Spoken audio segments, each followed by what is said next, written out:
Part 2. Washed Up War Hero Rent-A-Cop. Introduction.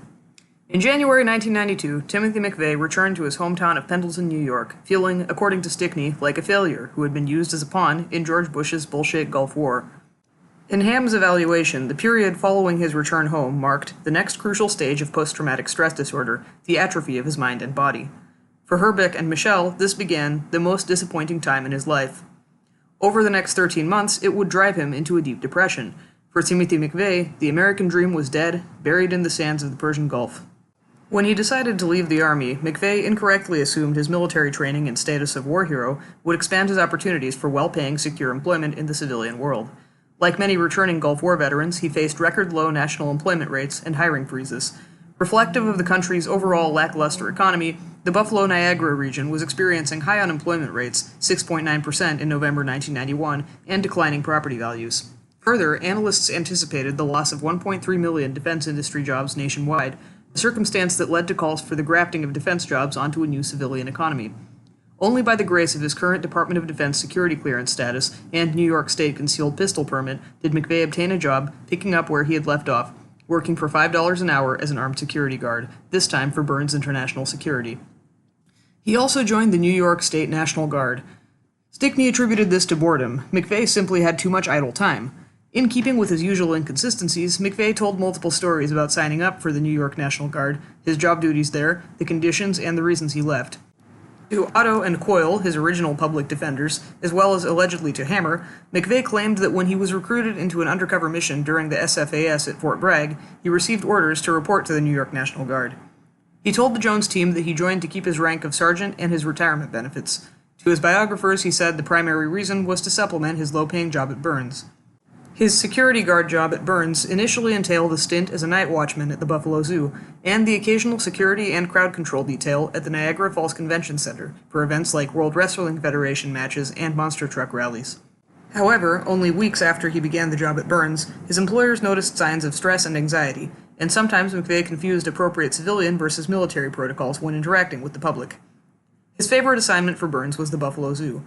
But after receiving a series of prank phone calls and tracing them to a former disgruntled employee, McVeigh called the man's home and told his mother that if the calls didn't stop, he would burn down their house. His Burns supervisor, Linda Hayner-Mail, told the New York Times that, finding McVeigh to be a little too intense for the public, she pulled him from public events in Erie and Niagara County. While a good employee, always prompt and neatly dressed, he had some quirks. Quote, "He just couldn't deal with people. He wasn't a person I could trust to put in a high-pressure area. If someone didn't cooperate with him, he would start yelling at them, become verbally aggressive. He could be set off easily." She described him as a loner, a follower, not a leader. If you said, "Tim, watch this door, don't let anybody through," he did well, but he could not seem to handle situations where he had to react in a split second. This became apparent to her during one convention center event when, while checking the identification of a 15-year-old girl, he blew up. "Timmy snapped," said Hayner-Mail. "He was very upset. It was like it was night or day. I worried about him getting out of control." After this incident, she only posted him to low-stress, low-profile environments, such as guarding the back door at crowded events. McVeigh, however, told his biographers that the crowd made him nervous, so he requested assignments with limited public interaction. Still, her observations were consistent with those of McVeigh's friends, family, cohorts, and his legal team, all of whom noticed a unique character trait. His successes and ability to lead seemed to depend upon his having practiced, rehearsed, memorized, and perfected with precision tasks required of him. But when unexpectedly asked to articulate what he knew, or act spontaneously, he had great difficulty, became impatient, and got upset if things did not go by the book. Tim McVeigh's real strength, they said, was in following orders, not necessarily giving or getting others to follow them, a trait that comes to bear on the bombing, his particular role in it, and later construction of non-lone wolf theories and narratives about it. The political stressors of Tim McVeigh. Hayner-Mail seemed to care for and worry about her new employee, whom she called Timmy. She described him as paradoxically boyish yet fiery. "He seemed more like a child to me than an adult man," she said. "He seemed almost lost, like he hadn't really grown up yet. He didn't really carry himself like he came out of the military. He didn't stand tall with his shoulders back, he kind of slumped. He was a very, very thin man, almost anorexic. He was the thinnest person I'd ever seen." Often, she continued, he seemed socially withdrawn, sometimes cold or expressionless. He never discussed his love or home life, and just wasn't an open type of person generally. He told the Jones team he found his home life stressful during this time. For one thing, his sister returned to live with their father shortly before he did, and had commandeered his bedroom, relegating him to the couch at night. His consequent inability to get adequate sleep left him agitated and chronically overtired. Further, he said, his father complained too much, his sister partied too much, and the phone was ringing off the hook. I got a job at Burns Security, but the stress of working in the city and the political stresses started eating at me slowly. The traffic was stressful, and so was working with idiots. The boss was an asshole, and the pay was low. When asked to elaborate on the exact nature of his political stresses, he responded, "It's tough to offer examples of political stress at this point, because it would take 10 pages to explain, but they came from my heightened sense of awareness of what the news was really saying. The news would come on, and I would watch it. I was reading the papers more in-depth than I used to, even." Bill McVeigh corroborated this when he recalled the alarm he felt upon seeing his son's recurring outbursts, yelling and throwing things at the television. In late 1991 and early 1992, there was a lot in the news. Robert Gates became the director of the CIA. Lebanon released the last of U.S. hostages held there. A U.S. district court cleared Colonel Oliver North of all charges against him relating to the Iran-Contra debacle. Iraq rejected a UN Security Council resolution demanding that they allow UN weapons inspectors and other personnel unconditional access to their weapons facilities, and prevented weapons inspectors from taking possession of documents relating to their nuclear weapons program, resulting in a 4-day standoff. The International Atomic Energy Agency ordered Iraq to destroy all facilities manufacturing nuclear weapons, and the last oil fire in Kuwait was extinguished much sooner than originally anticipated through the amazing work of Red Adair and Company. The Cold War officially ended when the Soviet Union dissolved. Its president, Mikhail Gorbachev, resigned, and Boris Yeltsin replaced him. The majority of Soviet republics seceded. China ratified the Nuclear Non-Proliferation Treaty. World leaders met to discuss the formation of the post-Cold War New World Order. The UN Security Council passed a resolution to deploy peacekeeping troops to Yugoslavia. The U.S. Coast Guard began deporting thousands of Haitian refugees seeking political asylum. David Duke, a former KKK Grand Wizard, unsuccessfully ran for governor of Louisiana. Arkansas Governor Bill Clinton announced his intention to run for president in the upcoming elections. Magic Johnson, point guard for the LA Lakers, announced he had contracted HIV, and Freddie Mercury, lead singer for Queen, died of AIDS-related pneumonia. On a lighter note, President George Bush Sr. vomited on the Prime Minister of Japan on live TV. Stickney noted that, even after returning home, McVeigh, always a prolific writer, authored possibly hundreds and hundreds of letters to friends, agencies, publications, and, of course, relatives. He could talk to Steve in person anytime he wanted, but continued to write him letters, and, ostensibly to save on the price of stamps, personally dropped them in his mailbox. His letters became more political, and Steve noticed his friends' opinions had become startlingly more vehement, although he knew of no local persons or groups who shared McVeigh's strange politics. The letters he wrote to Steve at this time demonstrate the extent to which his obsession with the Turner Diaries had grown. For example, only weeks after returning, McVeigh wrote, "Read this book, The Turner Diaries, when you have time to sit down and think. When I read it, I would have to stop at the end of every paragraph and examine the deeper meaning of what I had just read. The book, without a doubt, has racial overtones, but please read it anyway, just to view the literal genius of it. You can tell it was written as propaganda, but if you can recognize this, it should not be a threat. There are many other ideas besides the racism that are expressed in the book that really are eye-openers. I know you are set on your racial views, and I am not giving you this book to convert you. I do, however, want you to understand that other side and view the pure literal genius of this piece.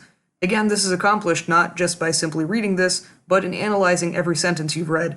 Think, what made the author write that paragraph, or what deeper meaning is he trying to convey, or how, by wording it like that, is he trying to subliminally influence someone's thinking? If you look at it like that, it is a masterpiece. Again, it is a very high-profile book. Every pro and in-between person in America knows something about it. Let me know what you think. I'm sure you will." When Steve responded by voicing his negative reaction to the book, Tim went ballistic, and in his next letter, dated February 24, 1992, he said that Steve's poor opinion of the book had caused him to lose sleep and even threatened to end their lifelong friendship. Tim accused Steve of turning into the typical Amherst persona, who views the world with rose-colored glasses, makes a decent living, has a house to go home to, a nice car to drive, cable TV, your $900 a year health club, your warm living room and secure job, so everything is fine. Meanwhile, for Timothy McVeigh, nothing was fine. He began writing a series of letters to local newspapers and politicians that Stickney described as a furious jumble over numerous unrelated social and political problems.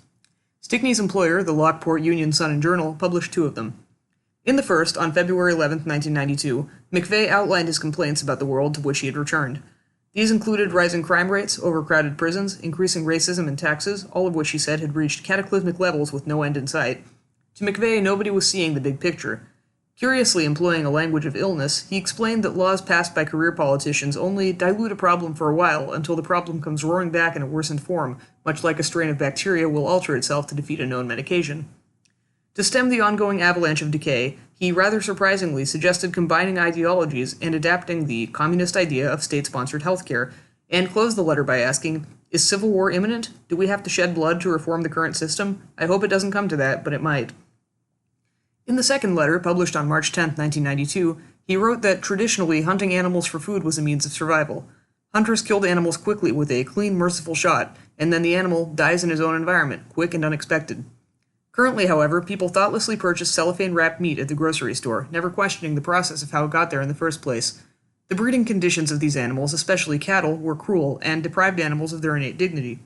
He ended the letter by asking, "Would you rather die while living happily or die while leading a miserable life? You tell me which is more humane."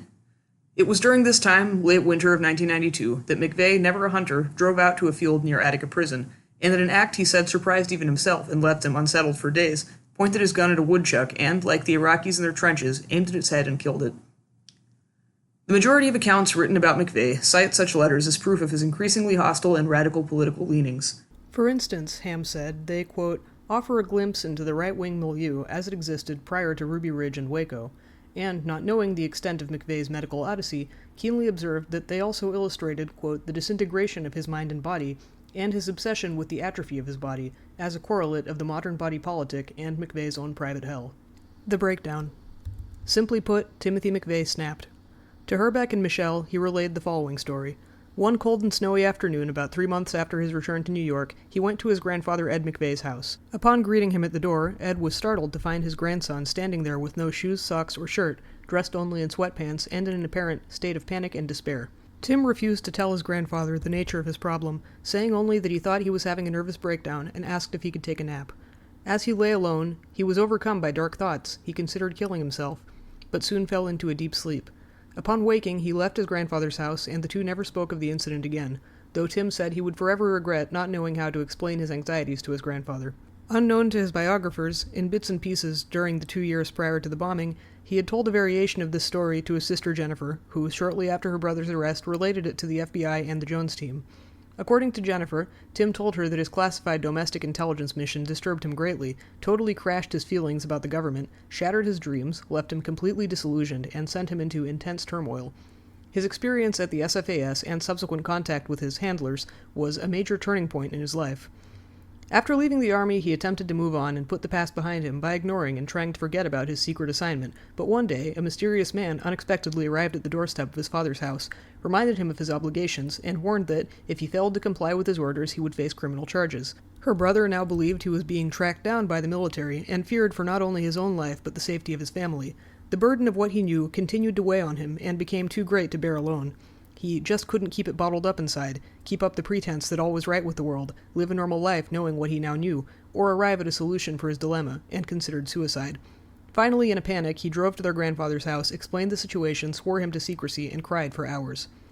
Jennifer said that after his breakdown, her brother was noticeably more anxious, restless, scared, and acted confused. She described his fear as noticeable, real, enduring, and one that he would continue to express to her and others over the following 3 years. His claimed belief of being tracked by the Army is absent from or underemphasized and underexamined in all previously published accounts, and remains an issue which, whether real or not, appears to play a very important part in the secret life of Timothy McVeigh.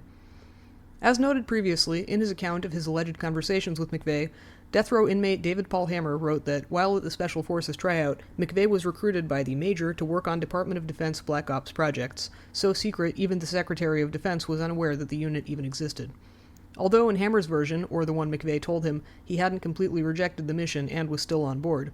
Quote, McVeigh was to familiarize himself with the rhetoric of the extreme right ideology, and to create a plausible aura of a disgruntled soldier.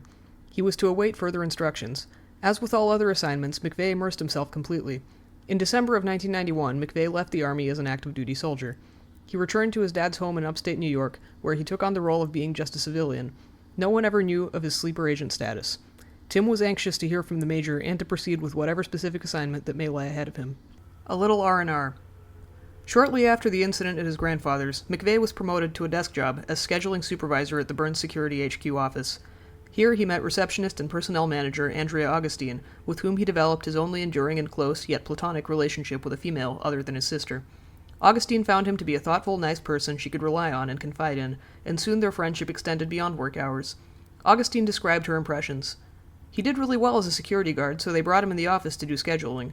We worked a lot in the office together. At first he was very quiet, socially awkward, and kind of shy, but the more I started working with him, the more I saw he was a nice guy. I liked his personality, he was fun, I liked working with him, we were always talking and joking. He was joking around all the time. He was very outgoing and funny, but you wouldn't know that if you first met him, but after talking to him, he'd come out of his shell and let loose. I never visited him at his home, but he came to mine a few times. We talked on the phone every day after work for hours, though. We were good friends. Well, he never went into details about it. Augustine said her new friend told her that he had killed people during the war, fondly recalled how he kept her up to date on current news events, and even mentioned the letters he wrote to the local papers. Augustine, who had no political inclinations, said his occasional rants about the Second Amendment and other issues were of no concern, but she did note that he was strong-willed about them. If he believes in something, she said, that's it. He will not change his mind. She remembered that Tim, unable to engage her in his political discussions, persistently attempted to draw his male co-workers into them, often brought related literature to work, and occasionally handed out news articles. Sometimes the guys just didn't want to get caught up talking about his political stuff. They didn't care. They would listen to him and debate, but Tim didn't care. He wanted to keep going, and they were like, shut up!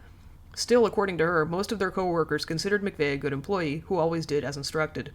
As scheduler at the Burns office, he managed 400 security guards in the Buffalo area, but it was only a matter of months before even the office position became a source of overwhelming anxiety for him. Thus, although technically a demotion, he requested a transfer back to guard duty, and specifically that he be assigned to CalSpan, a local defense contractor whose main facility is located across from the Buffalo International Airport. McVeigh confirmed this to his attorneys, and further explained that he got along poorly with his tyrannical boss at the office, and since the CalSpan site required a security clearance that he held, requested the transfer. Rather than having him quit altogether, he said, his higher-ups at Burns agreed to push me out to CalSpan for some R&R, although it was not much of a demotion, he said, because while at CalSpan, despite his doing practically nothing there, he received full benefits and was secretly paid $2 more than his supervisors. The money, he said, had not been included in his regular paycheck, and instead he picked it up at the Burns office so the other guards would not find out. North Star and PatCon. Another guard posted at CalSpan who became acquainted with McVeigh described his first impressions. I was working as a guard at CalSpan a few months before McVeigh was transferred there. CalSpan does security work for the government, and to get posted there you have to have a background check and a security clearance, so it's hard to find people for that post. It's not a high-level clearance, but a lower-level one that simply allows you to walk through the buildings. McVeigh had a military background and a security clearance. When I met him, he was a very friendly, outgoing person, very straight-laced, clean-cut, a military type. He had a military bearing. When you met him, you'd think, this guy's going to be a cop, or something. He looked like he was fresh out of the service, in good shape.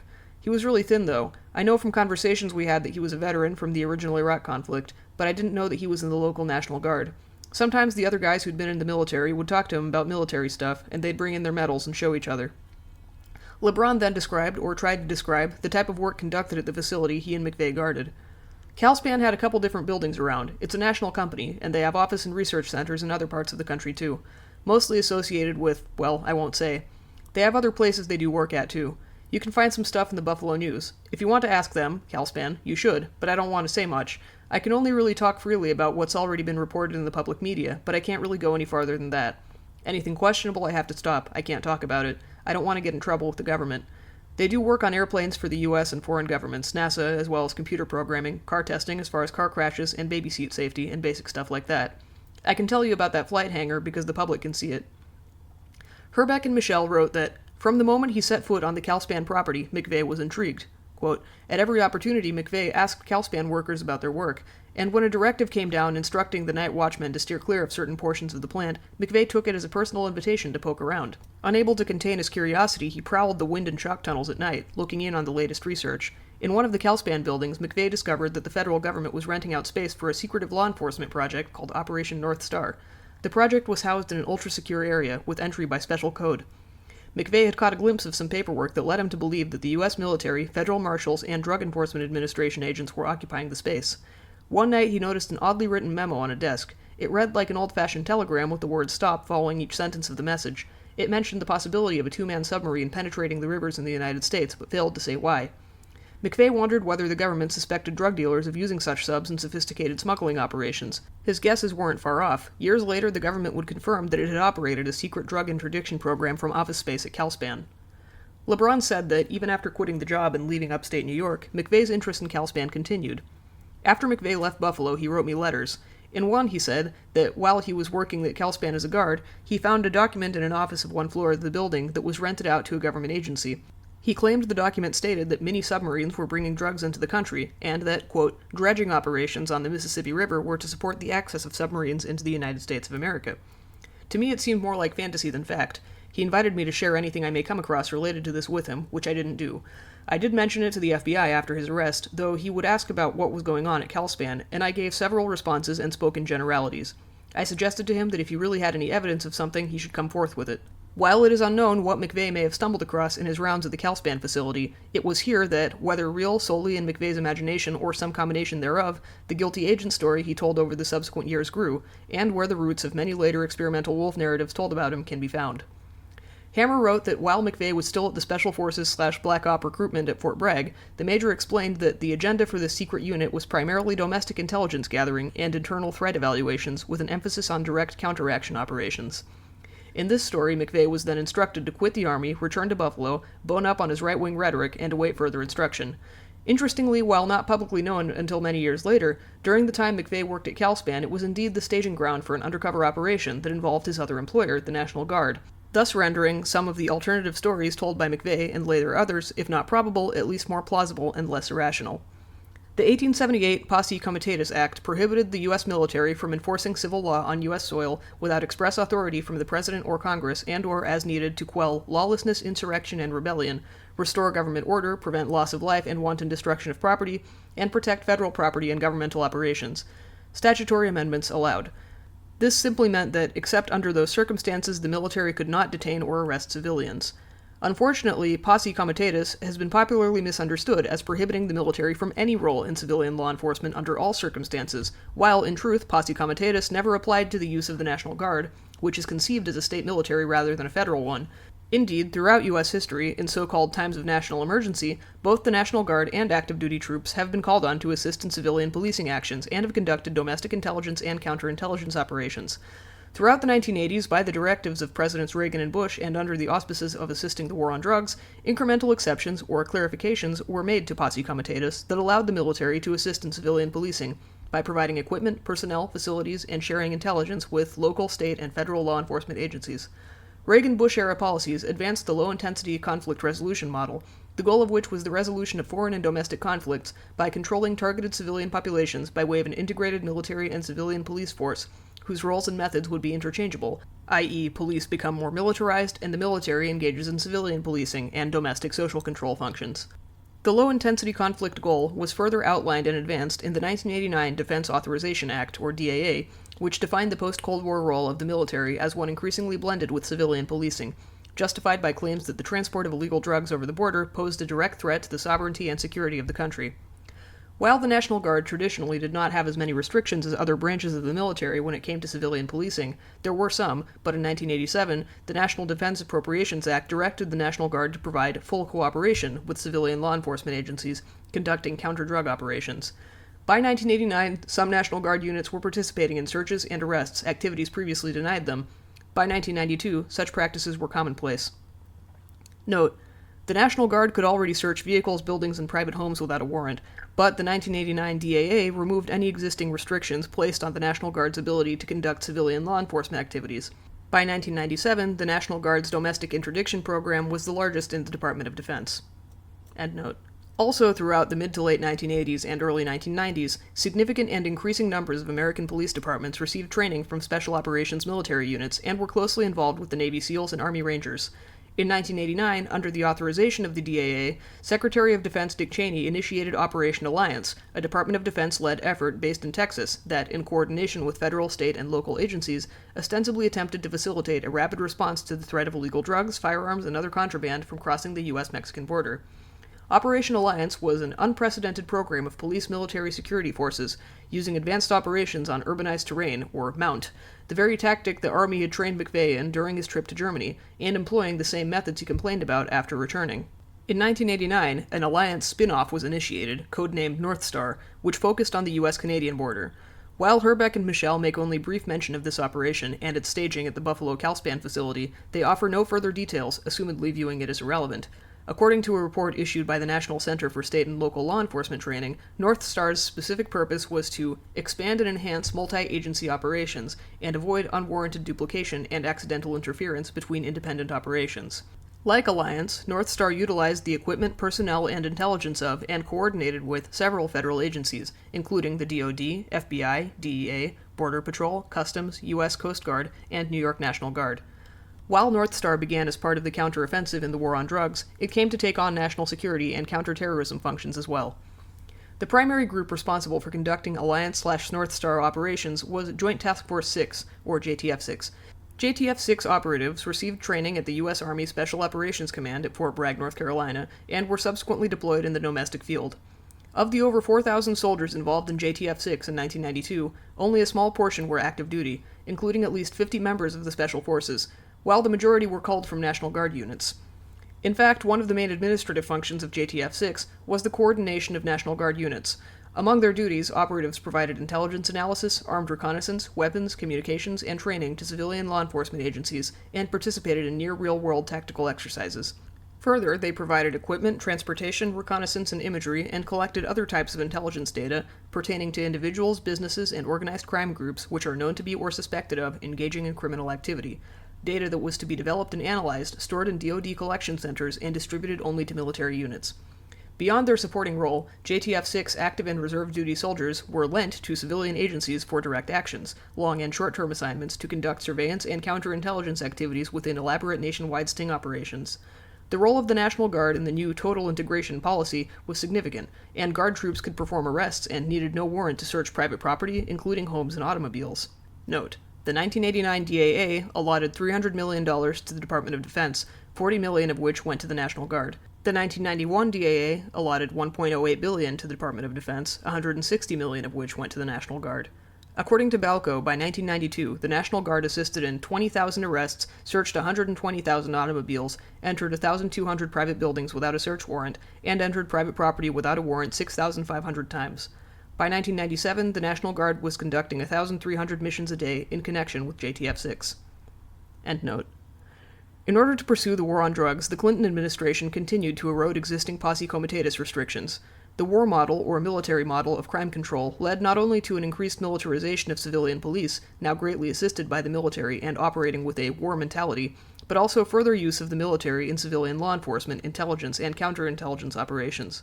Justifications in the name of the drug war were somewhat nullified in the minds of some, however, because of previous and more recent revelations of the CIA's and military's role in drug smuggling operations.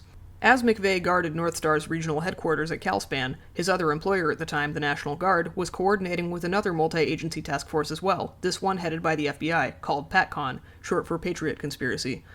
While McVeigh was seemingly aware that North Star existed, although not necessarily under that name, PATCON's existence was unknown to the public until 2007, when it was revealed through a Freedom of Information Act request, although many details surrounding it remain hidden.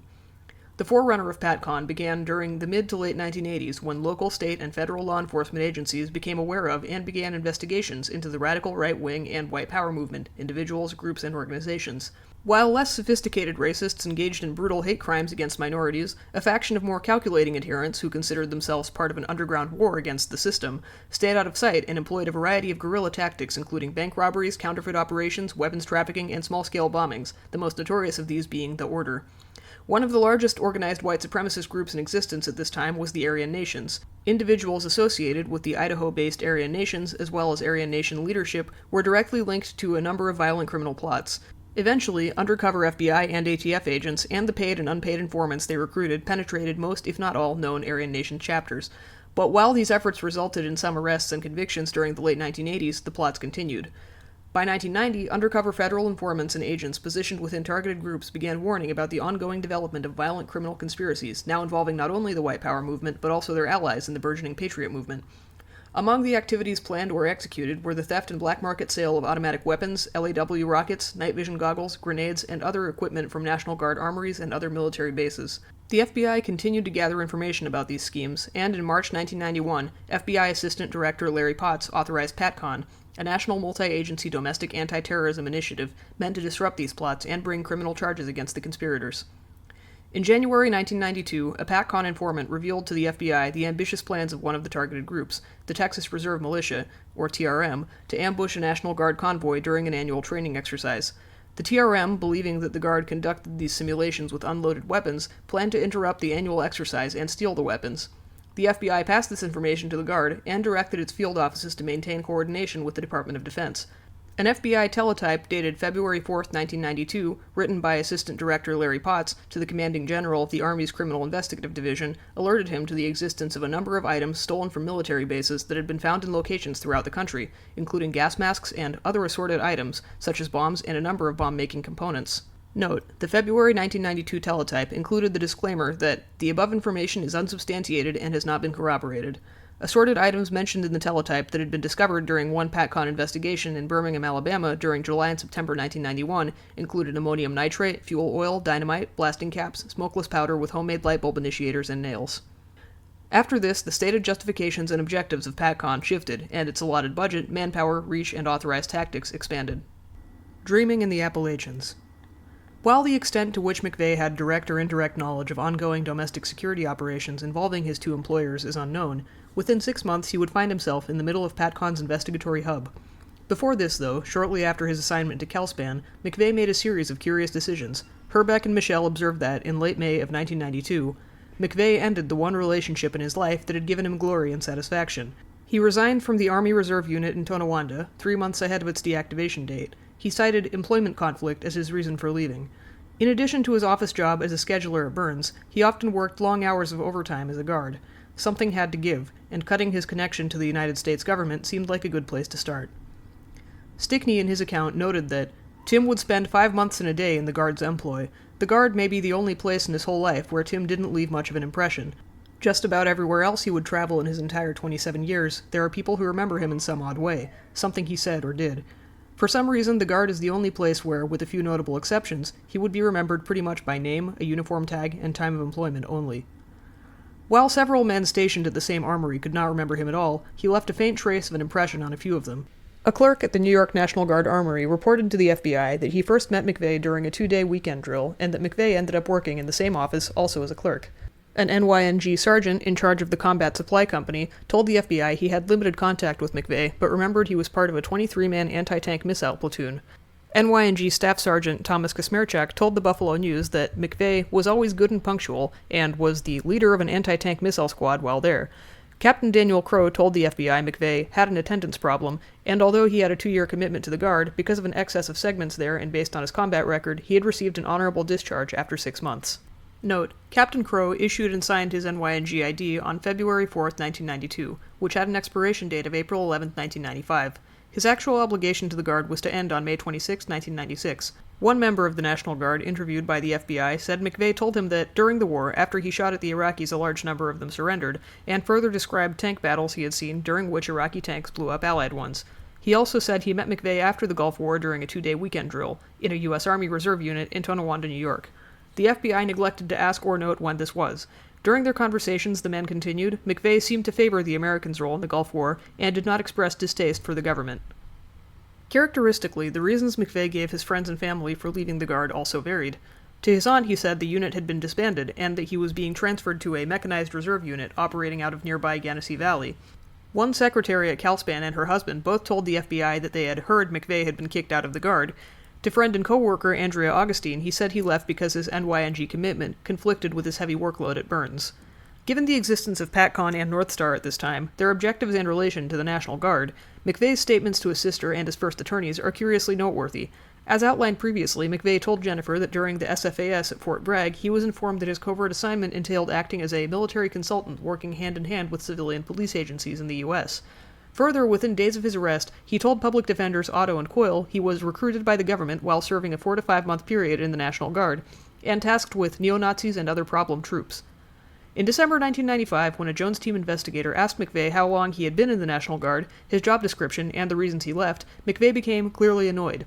McVeigh said he could not recall his exact job description, but did remember that the unit eventually disbanded, a strange response given his detailed memories of his military career prior to joining the Guard.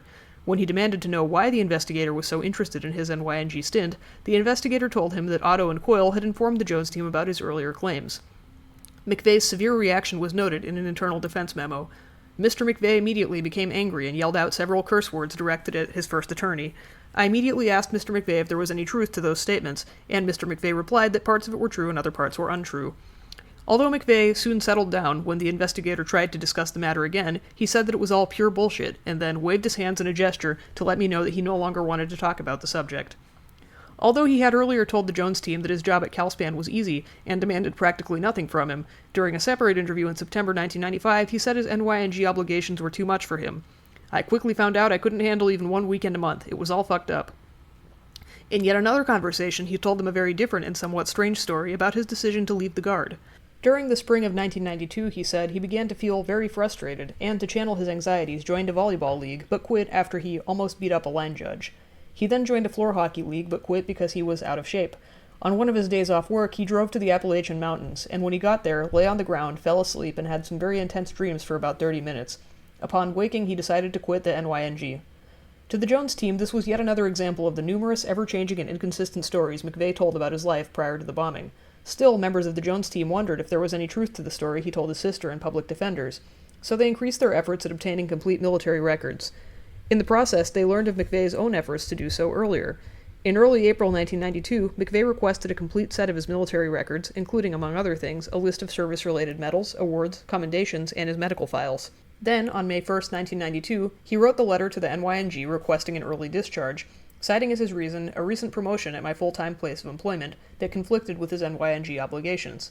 Attached to McVeigh's letter was one written on his behalf the same day by his supervisor at Burns.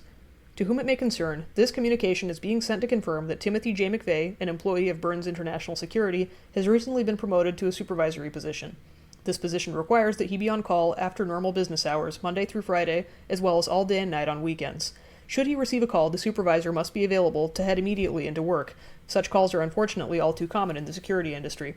The on-call supervisor must handle any problems dealing with sick or absent security officers, as well as problems with our respective clients. Supervisor McVeigh's Army National Guard drills interfere greatly with his ability to perform this specific job. As we understand that Sergeant McVeigh has requested to be released from his commitment with the NYARNG, we can only hope that you will grant him his reprieve. Captain Crow personally reviewed and approved the requests, and on May 1, 1992 wrote, I interviewed Sergeant McVeigh, and in doing so, I realized that his civilian promotion to a supervisory position has caused him to work evenings and weekends. Although Sergeant McVeigh is requesting an early discharge, he hoped that he will be able to return and complete his military career. I understand and grant his request and hope you will do the same. On June 1, 1992, the NYNG granted his request, deactivated him, and reassigned him to the Army Reserve Reinforcement Unit. His obligation to the reserves would end on March 11, 1996, during which time he could be subjected to annual screenings and training and active duty recall at any time. The same day his transfer out of the NYNG was approved, McVeigh received notification that the DoD was in receipt of his records request, but it is unknown what, if any, portions he received. Immediately after his NYNG discharge, McVeigh sought employment and took entrance exams with the very agencies whose policies he railed against, agencies connected to both PATCON and North Star operations. The first was with the Niagara Falls-based Border Patrol, yet after passing the screening test they informed him that no positions were available. Weeks after his arrest, the FBI attempted to locate and interview certain close associates of McVeigh's working in the Buffalo area Border Patrol. Next, McVeigh took the exam required for employment with the United States Marshals Service, receiving one of the highest recorded scores. He did not get the job, however, and later blamed it on reverse discrimination due to affirmative action. Note: according to Herbeck and Michelle, McVeigh found the idea of guarding prisoners, protecting federal judges, and hunting for dangerous fugitives intriguing. About a year after his arrest, two named U.S. Marshals made a surprise visit to McVeigh for the purposes of interviewing him, quite to the dismay of his attorneys, who were neither notified nor present. In the score of the interview, he reminded the Marshals that he had scored 101.8 on their employment test in 1992, adding that this should come as no surprise revelation to them, because the FBI had confiscated all the related paperwork from his father's house. Amerinoid. Steve Hodge said that after returning home, McVeigh's personality quirks became increasingly drastic to the point that he felt he no longer recognized his childhood friend. His rhetoric had now moved beyond talk of the right to bear arms, and during their infrequent conversations, McVeigh inevitably began railing about secret conspiracies involving factions of the government who wanted to gain world domination, as well as the government's plans to set up concentration camps for U.S. citizens. McVeigh's ideas did not originate in a vacuum. Rumors among militia and patriot circles about secret concentration camps had circulated for years. Ironically, despite McVeigh's anxieties about these hypothetical camps, he seemed to feel no compunction about sharing his growing library of racist, hate-mongering literature with coworkers. LeBron recalled how their conversations quickly turned from innocuous talk of UFOs and other fun conspiracy theories, highlighted later within this chapter, to much more serious and troubling topics. McVeigh, he said, was consumed by reactionary no-government ideals, and began bringing in not just news clippings of political scandals, but KKK newspapers or other magazines like The White Patriot that had pictures of guys in sheets. Quote, He brought the White Patriot one day and was showing it around while the guard shack was full of people. After the bombing, another one of the guards gave it to the FBI. One time there was an article in the Spotlight denying the Holocaust, and we talked about that. So I guess I'd say there was a slight disconnect from historical reality. McVeigh definitely had a more aggressive stance on racial issues. I felt like he was sharing the Spotlight and that type of literature because he was looking to recruit people either into an organization or into his ultimate goal, which, as you know, became apparent later. Note: The Spotlight, which ran from 1975 to 2001, was a weekly newspaper published by the populist, nationalist, right-wing, anti-communist Liberty Lobby. The paper supported David Duke's political campaigns, alternative medicine, and regularly covered anti-government and conspiracy theory articles. In 1992, it had 90,000 subscribers. The Anti-Defamation League has called the paper anti-Semitic. E. Howard Hunt sued the paper for defamation after they published an article claiming he was involved in the JFK assassination, and famed attorney Mark Lane defended them. In 2001, the name of the paper was changed to the American Free Press. The White Patriot Party, labeled as a terrorist organization by the National Consortium for the Study of Terrorism and Responses to Terrorism, is a white supremacist organization with ties to the Ku Klux Klan and Christian identity groups. The organization's newspaper, the White Patriot, claims to provide news for white people. Endnote. Bill McVeigh recalled that during this time his son was rarely home, but when he was, all he would do is watch the news shows and talk about the government. McVeigh explained to his attorneys that among his complaints at the time were ongoing U.S. foreign actions he viewed as attempts to bully other countries into compliance, and the government's attempts to control U.S. citizens, mainly through incrementally restrictive gun laws. Further, he was becoming even angrier about the growing militarization of domestic police forces and their increasing cooperation with U.S. troops. He was joined in this last complaint by a disparate coalition of activists and civil libertarians on the right and left. Although the issue attracted much controversy, advocates argued it was necessary to help combat organized crime, stop domestic terrorism threats, and aid in hostage situations. This came to a head in Ruby Ridge, Idaho, on August 21, 1992, after a joint ATF-FBI action adopting military tactics and, with the help of JTF-6, utilizing military equipment and personnel, turned deadly and drew attention to the very thing McVeigh was fretting over. In 1987, a highly paid undercover ATF confidential informant, whose real name was Kenneth Faderly, but who called himself Gus Magisano, began frequenting Aryan Nations headquarters in Coeur d'Alene, Idaho. While his main targets were high-ranking Aryan Nations members and associates, including Aryan Nations founder Richard Butler, Gus would need to turn rank-and-file Aryan Nations attendees in order to get dirt on his real targets. In an effort to appear as the real deal, Gus made numerous pronouncements about his intent to engage in criminal activities to further the Aryan Nations cause. One of the people he met was Randy Weaver, who, while not a card-carrying member of the Aryan Nations, held similar views, lived off the grid in nearby Ruby Ridge, Idaho with his wife and 4 children, and was an occasional visitor there. For 2 years, from 1987 until late 1989, Gus incessantly attempted to persuade Weaver to sell him his illegal weapons. Weaver continued to rebuff Gus, but eventually, suffering financial difficulties, finally agreed to sell him 2 sawed-off shotguns for $300. This gave the ATF leverage against Weaver, and they approached him with a deal. They would not file criminal charges against him if he agreed to become an informant and spy on the Aryan Nations. Much to their surprise, Weaver refused, and the ATF filed criminal charges against him in June 1990, falsely describing Weaver as a bank robber and convict in their report. In December 1990, a federal grand jury indicted Weaver for the possession, not sale, of illegal weapons, after which he was arrested, given a summons to appear in court, and released. The date listed on the summons, however, was March 20, 1991, instead of the actual court date, February 19th. When Weaver failed to show up for the February 19th court date, understandably, as he thought it was scheduled for March, a warrant was issued for his arrest. Weaver refused to turn himself in to authorities and instead, now a federal fugitive, chose to remain on his remote property with his family. For the next 16 months, his cabin was placed under intensive surveillance by federal authorities. Enter 21-year-old Johnny Bangirder, leader of the Army of Israel, a group of racist skinheads in Las Vegas and Utah, and ranking member of and national spokesperson for the Aryan Nations. Note: Bangirder, whom the Salt Lake Tribune described as one of the most prominent skinheads in the country, was known for his provocative statements to the media. He made regular television appearances on daytime talk shows, including Geraldo and The Montel Williams Show, on behalf of the Aryan Nations, and was the subject of countless news articles. Bangirder was related to Randy Weaver through marriage and best friends with Weaver's nephew. They had met several times at the Aryan Nations headquarters in Idaho, where Bangirder acted as head of security for their meetings and festivals. Bangirder himself had been unsuccessfully targeted in a number of undercover operations, and was present when Weaver met Gus. Bangirder, who in later years disavowed and publicly renounced his racial ideologies, recalled the atmosphere at Aryan Nations events prior to Weaver's arrest.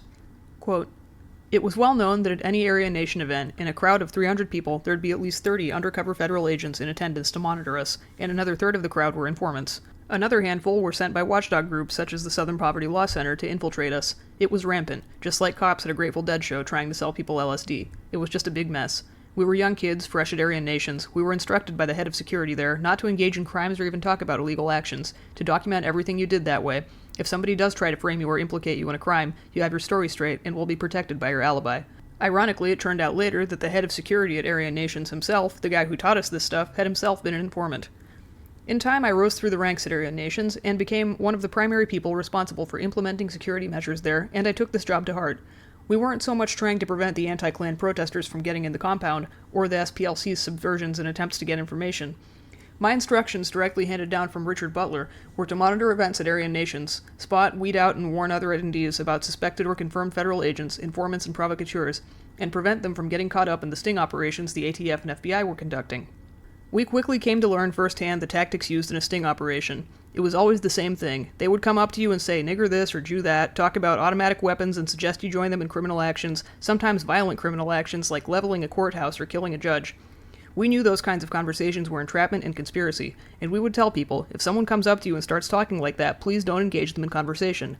If they brought up automatic weapons, or if they wanted us to mess around with explosives or commit any crimes that would result in a prison sentence, they were probably federal agents, informants, or operatives of some sort, and working against us.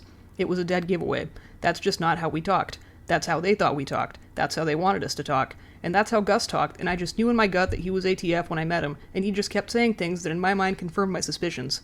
I tried to warn Randy about Gus, but he just wouldn't listen. He didn't want to believe me." End quote. On August 5, 1992, the FBI approved the continuation and expansion of its PATCON program. On August 21, 1992, the U.S. Marshals surveying Weaver's property threw rocks at his cabin in an attempt to determine how the Weaver's dogs would respond. When the dogs began barking, Randy's 14-year-old son Sammy and Kevin Harris, a family friend, came outside to see why. The marshals, from a sudden position in the surrounding woods, then shot and killed Sammy's dog, prompting Sammy to fire a warning shot, after which he began running back towards the cabin. As he did, one of the marshals shot him in the back, killing him instantly. Harris and the marshals then engaged in a firefight, during which U.S. Marshal William Deegan was killed. At the start of the 12-day standoff that ensued, the marshals were joined by hundreds of local police, agents from the ATF, FBI, U.S. Marshals, U.S. Border Patrol, and troops from the FBI's hostage rescue team and the National Guard, until eventually 400 armed federal agents surrounded the Weaver cabin, occupied now by 3 surviving children, 10 months to 14 years old, Weaver and Harris and Randy's wife Vicky. In what already seemed like overkill, JTF-6 was called in to provide agents with supplies and conduct reconnaissance flights over the property using military helicopters. In the meantime, hundreds of protesters from both the left and right of the political spectrum arrived at Ruby Ridge, getting as close to the scene as they could. Among them were undercover PATCON operatives, as well as some of the most well-known Patriot and White Power movement activists, including Johnny Bangirder, who recounted, quote, "In the summer of 1992, while Randy Weaver and his family were under siege by the federal government, I went up to Ruby Ridge. I saw what happened there firsthand, many things that never even get talked about. They never got reported in the media. It is still difficult for me to think and talk about the things I saw and experienced there. The first thing I noticed when I got there was the massive military presence and hundreds of federal agents. At some point, ATF agents had thrown gunny sacks filled with phosphorus in the creek so that if anyone tried to cross over it, it would light up and alert the agents. A man, one of the protesters who'd come there to support Weaver, took his dog to the creek so it could drink some water. The ATF pointed their guns at him and ordered him to get back. The man explained that he was just trying to give his dog some water, and they started laughing and said, 'Oh, okay, go ahead then.' So the dog drank from the creek, and the ATF agents burst out laughing even harder. We couldn't figure out what they were laughing about. I was watching the entire thing. The entire night, the dog threw up blood, and by the next morning, the dog was dead. Well, as strange as it sounds, the day after they put the phosphorus in the creek, everything in the creek was dead. You would never have known how many fish were in that creek until you saw them all floating up at the top, every one of them dead. They were washing up to the shore for a mile downstream. There were farm animals that drank from that water as well, and they died too." Randy Weaver's nephew, John Reynolds, who was also my brother-in-law, was there with us. We had just found out that Sammy Weaver was dead. There was a news crew filming, and we started talking to the agents standing around nearby. A 10-year-old boy was standing not too far from us, and I asked the agents how they could kill a kid, how they could do something like that. And in response, an ATF agent with a beard and a cowboy hat lowered his rifle and aimed it at the boy as if to say, "Like this, that's how." I couldn't believe it. For the first time, I realized there are people that could perform a mile-high massacre without thinking, and then say they were just following orders. Well, I saw it firsthand at Ruby Ridge. Before that, I did not know the kind of evil that people are capable of, but there at Ruby Ridge I saw it face to face. What I met up there, what I saw on the faces of those federal agents, was evil, and it only got worse." End quote. Bangirder told reporters that the federal officers present at Ruby Ridge, as well as the federal government, would be held responsible for allowing Sammy Weaver to be mercilessly killed in cold blood, and warned that there would soon be a second revolution in America, and it could be bloody. Unknown to the Weavers or their supporters outside, at some point after Sammy was killed, FBI Director Larry Potts changed the standard rules of engagement protocols for the snipers positioned around the Weaver property, who under normal circumstances could only fire if fired upon. The new rules of engagement amounted to a military assault-style shoot-on-sight plan. So, when Randy, along with his oldest daughter Sarah and Kevin Harris, attempted to collect Sammy's body, FBI sniper Lon Horiuchi shot Randy and then fired at Randy's wife Vicky, who was standing at the door of the cabin holding their 10-month-old daughter Elisheba. Vicky was hit in the head and died instantly. Weaver, his 3 daughters, and Harris remained in the house with her body for 9 days and accepted the inevitability that, like their mother and Sammy, they too would soon die at the hands of federal agents. Says Bangerter, quote, "We had just learned they'd killed Vicky, and my friends Dave, Joe, and I were standing around the creek when about 10 ATF agents came down and stood about 20 feet away from us on the opposite side of the creek. They were so close we could have spit on them. We started yelling at them, calling them pussies, and demanding they put their guns down and come fight us man to man. And then 3 or 4 more agents came down to join them. I will always remember them. There was one with a beard, one had a mustache, one had a weird hat on, they had antennas on their shoulders and ATF jackets. They were holding what looked to be submachine guns. Dave kept yelling at them to put down their guns, and they did. First the blonde guy with the beard started putting his gun down, and then the others put their guns down, as if they were going to come fight us. So we took off our shirts and started crossing the creek to fight them. Well, as soon as we got to the middle of the creek, they picked their guns back up and pointed them at us. We started yelling, 'You fucking cowards, shoot us, punks!'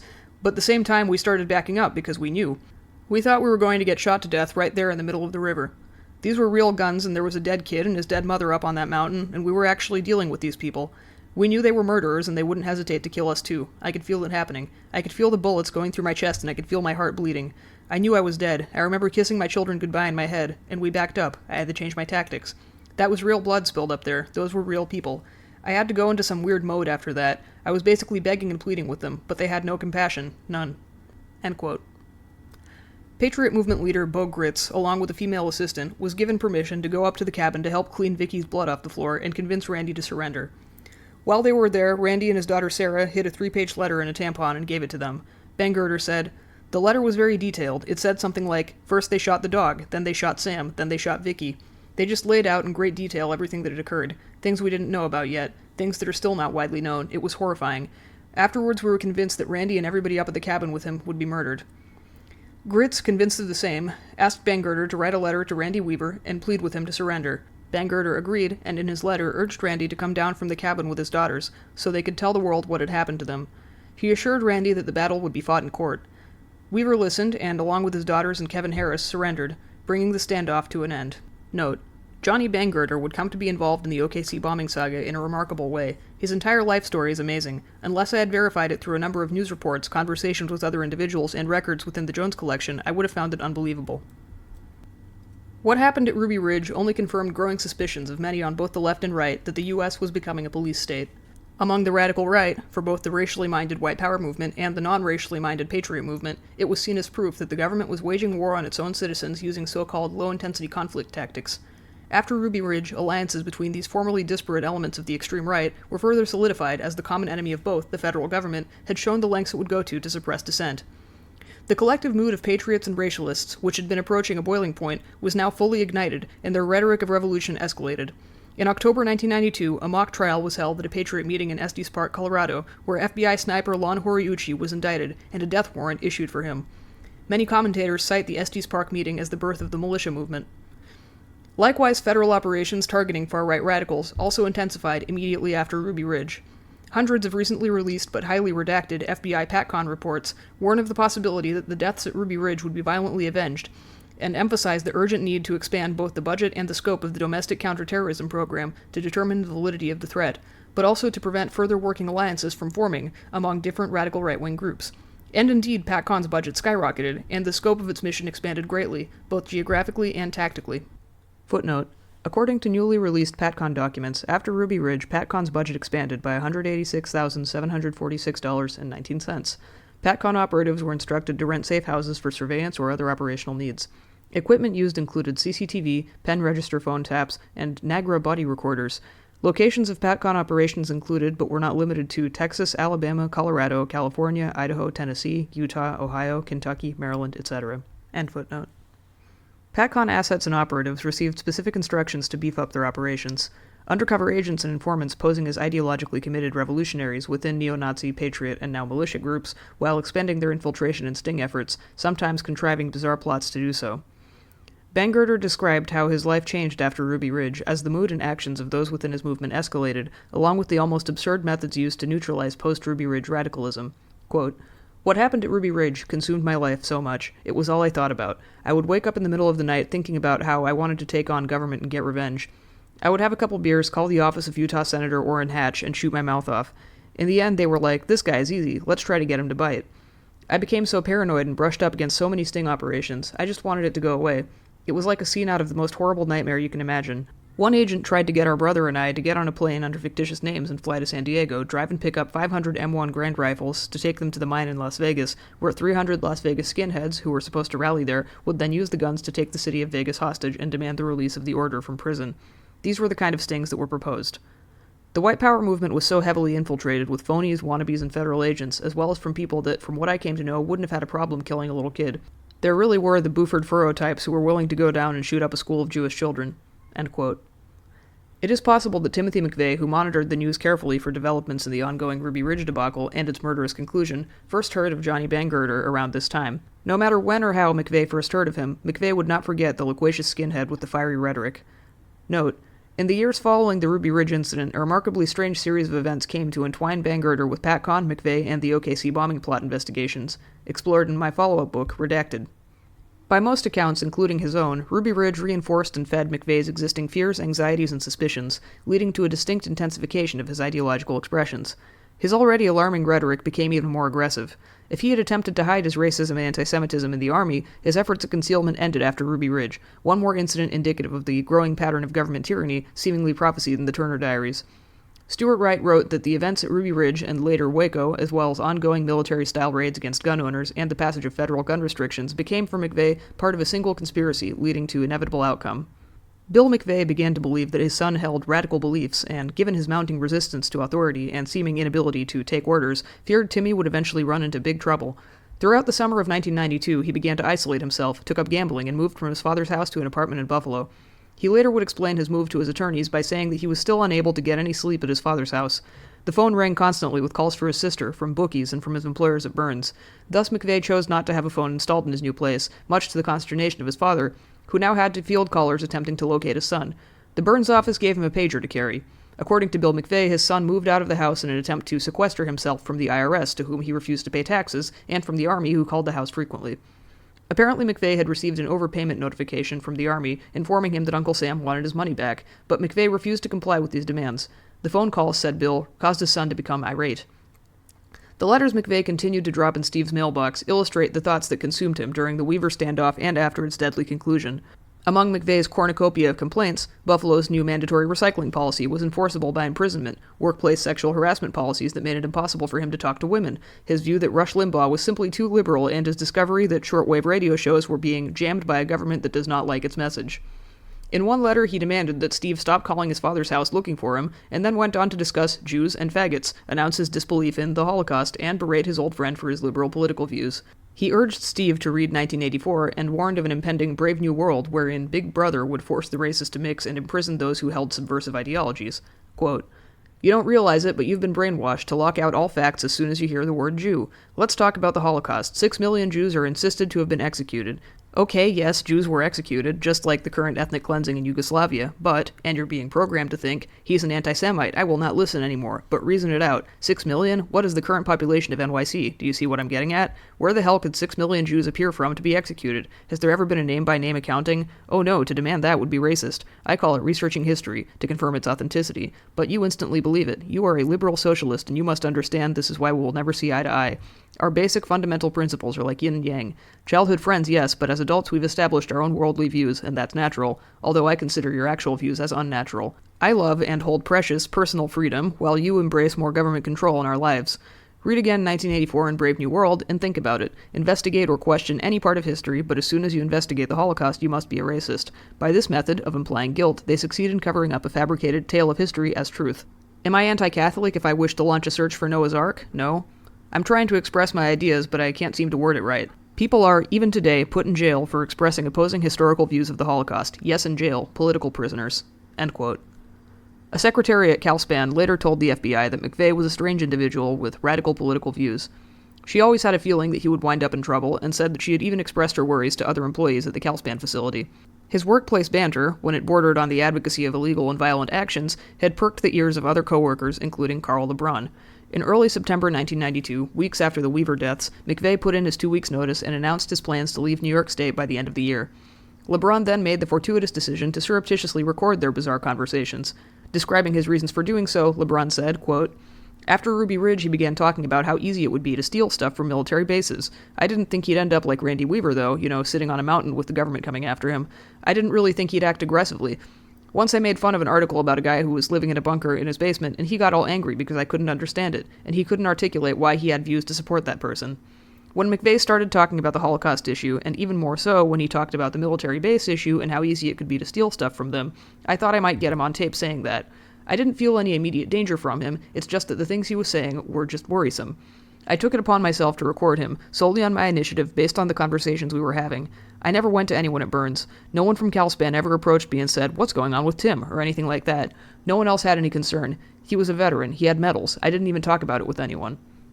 I made the tape within the last 2 weeks he worked there, right at the end of his time at CalSpan. I guess I was hoping that if I got him on tape saying something, then I could do something with it, give it to CalSpan, or preferably the government, and say, 'Is there something wrong here?' I was concerned about what he was saying, but looking at him and accusing a veteran who's been showing off his medals, you can't just claim, 'Hey, this guy's a goofball.' We were at the main gate across from the airport in the guard shack when I recorded him. I was wearing a jacket, and I had the recorder in my jacket. I just talked a little to see if he would say anything. He made one comment about the black guy we worked with, but other than that, nothing really substantial. I only made one tape, and there was nothing useful on it except one moderate racial comment." End quote. LeBron may have underestimated the importance of the tape. The resume of a former New Jersey police officer says he initiated and maintained his office's liaison with North Star, which he explained was a DoD program that enabled the transfer of surplus military equipment to law enforcement agencies. Through this program, I obtained numerous items at no cost for official use by the office, such as Kevlar helmets and office equipment. It is somewhat humorous that McVeigh, known to commandeer military equipment at Fort Riley while in the Army, now talked openly and in great detail about the exact types of actions being targeted by PATCON and sanctioned under North Star that prompted Carl LeBron to secretly record their conversations at CalSpan. The LeBron recording took place on September 15, 1992, in the CalSpan guard shack. The strange out-of-context shifts in McVeigh's topics are similar to those in his letters. Included were his increasingly vehement anti-Semitic rants, musings on the illegitimacy of the Federal Reserve System, and advice to LeBron that he should withdraw all his money from the bank and convert it to gold so that, when the monetary system collapses, he might survive. During the conversation, unaware of the fact that he was being recorded by LeBron, McVeigh, seemingly out of nowhere, suddenly warned LeBron that at some point in the future, people would come asking about him, perhaps, he said, even people from the CalSpan offices, and that these people would speak with all of his co-workers.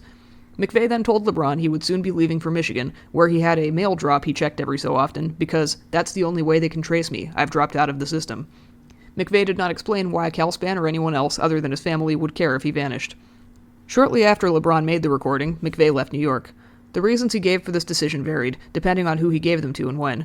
When he put in his 2-week notice, he told Andrea Augustine he was leaving to take a job as a toll collector somewhere down south. He even talked extensively about the details of the entrance exam required for the position, and therefore, she said, she had no reason to question what he told her. He told his father that he was moving to Michigan to live with Terry Nichols. McVeigh told the Jones team that, at the time, debt collectors were harassing him and he was frustrated in general. He was searching for something, but he did not know what, was definitely depressed, and decided to try his luck selling guns and military surplus items on the gun show circuit. His final letter to Steve before setting off articulated his preoccupations. Quote, "As of January 29, 1993, I am leaving New York to an undisclosed destination. Therefore, I believe this will be our last communication. Remember, I am out there, and America will remain free. The constitutional laws will return. If I am locked up, you can bet I will be labeled as either a schizophrenic or a white racist. But what is it really? Just a radical political view that people/society is not ready to accept. A radical thinker is viewed as having an illness because he does not/will not conform to the norm of society. Read this excerpt from an article on schizophrenia and mental illness. Followers of Freud said the illness was caused by bad mothering. Dr. Ronald Lang called them a sane response to an insane world. Novelist Ken Kesey described the hospitalized mentality as being politically oppressed. Dr. Thomas Saz claimed that the illnesses did not really exist at all. For is it a defined illness to disagree with the majority view? Apparently, just as many people have been hospitalized for just that reason. Big Brother will do more than just jam ham radios. He will lock you up, isolate your views, and keep the sheep in the dark through oppression." End quote. Since joining the Army, he had slowly but steadily become mentally unhinged, and after leaving Buffalo in late 1992, became unhinged geographically as well. From the moment he left until the day of the bombing, he constantly crisscrossed the country, stopping in most, if not all, states. His father said that after he left New York, he didn't hear much from his son, and Jennifer said, half the time, we didn't even know where Tim was. In the simplest reading, McVeigh bugged out and decided to discover what else life had to offer.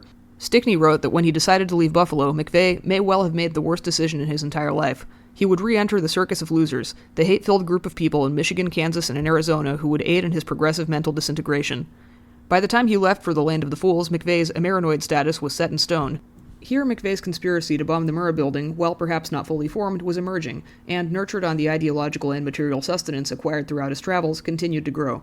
Certainly this is a plausible scenario. A much more complex reading is possible, however, when other lesser-known information is brought into play and compared against unsubstantiated claims. According to David Paulhammer, writing in 2004, quote, "By the summer days of August 1992, Tim was well on his way to becoming one of the anti-government zealots he was supposed to be preparing to impersonate, or so it seemed.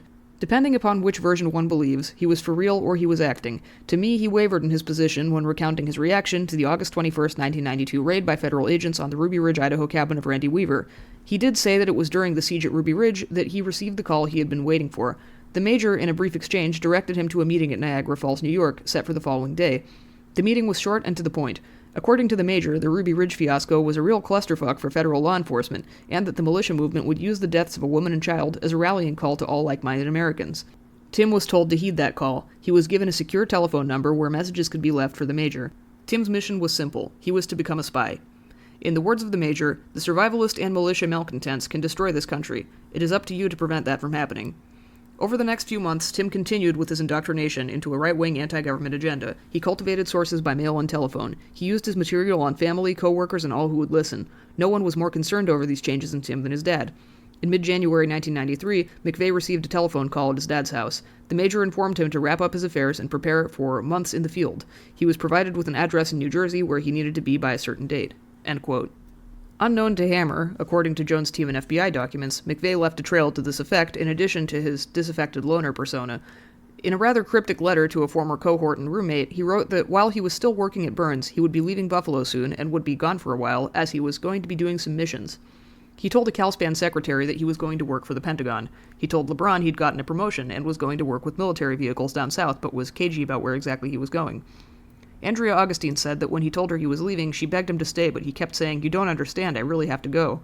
He just kept saying it. McVeigh then proceeded to travel the gun show circuit, which allowed him to make connections with some of the most well-known people, and many not so well-known, within the white power, patriot, and militia movements. In Hammer's version, the major had explained to him from the outset that, quote, "Should Tim agree to sign on, he would be required to sign a confidentiality agreement never to disclose any information about the unit or its work. His assignment would call for him to act separate from any other agents of the unit, relying on recruits or players of his own choosing when needed. Funding and support for operations would be provided through sources unconnected to the U.S. government in any way. Tim would be an agent acting alone, utilizing his own resourcefulness. As with all other assignments, McVeigh immersed himself completely. This task was made easier because of beliefs and knowledge that already existed within him." End quote. McVeigh's contradictory claims before and after the bombing could still easily and logically be passed off as manifestations of his pathological dishonesty and maybe combat-related mental illness, except that when coupled with decades-old archived information and recent revelations about PatCon, certain narratives that are deemed by some to be diluted conspiracy theory or fabrications provoke closer consideration. According to the newly released FBI documents and a 2011 article in Newsweek, in the aftermath of Ruby Ridge, PatCon assets and operatives were given license to engage in provocateur activities, and instructed to make known their willingness to commit violence and advocate the violent overthrow of the U.S. government. Informants found steady employment for years, traveling the country attending KKK and Aryan Nation meetings, gun shows and paramilitary training compounds, selling illegal weapons, and sitting in church pews with would-be abortion clinic bombers. One recently released PatCon document discusses why a certain undercover FBI agent was particularly suited for the job. He had been in the military and had seen combat in Vietnam, he was around the same age as the people he was assigned to target, and had studied the white supremacy movement through the reading of numerous books and articles in the public domain. Similar to the violent right-wing rhetoric and dissent it ostensibly sought to quell, PatCon spiraled out of control. In attempts to prove that they were not feds, PatCon agents and informants set about successfully arranging the theft, often from military bases, sale, and purchase of related contraband, mostly weapons but sometimes explosives. More than a few suggested blowing up federal buildings, and one PatCon operative tried to get his targets to blow up a nuclear power plant. Like in the FBI's COINTELPRO days, operatives started their own organizations and sometimes engaged in unjustified criminal acts. Although initiated and expanded upon as a means of gathering evidence that could be used to bring about criminal charges, PatCon rapidly shifted, first into a blanket intelligence-gathering operation, and then a counterintelligence operation using increasingly questionable means and methods. Despite the massive effort and cost of the program, PATCON did not result in any criminal charges against its targets. The program did manage to forge a more symbiotic relationship between the targets and those who targeted them, and in doing so, arguably only exacerbated the problem it intended to neutralize. Immediately after leaving Buffalo, and up until the morning of April 19, 1995, Timothy McVeigh made connections with a number of individuals either targeted or operating under PATCON, or both. More than one federal informant has come forward to say that his handlers knew about McVeigh's and friends' terroristic escapades prior to the bombing. Certainly, in a way that can only be described as uncanny, his geographic meanderings line up, from Texas to Tennessee to Utah to New Jersey to Arizona and so on, as do his actions and the specific relationships he sought. The question is begged, was McVeigh the Forrest Gump of right-wing domestic terrorism, always in the right place at the right time, or was he working for somebody? If he wasn't, he probably should have been.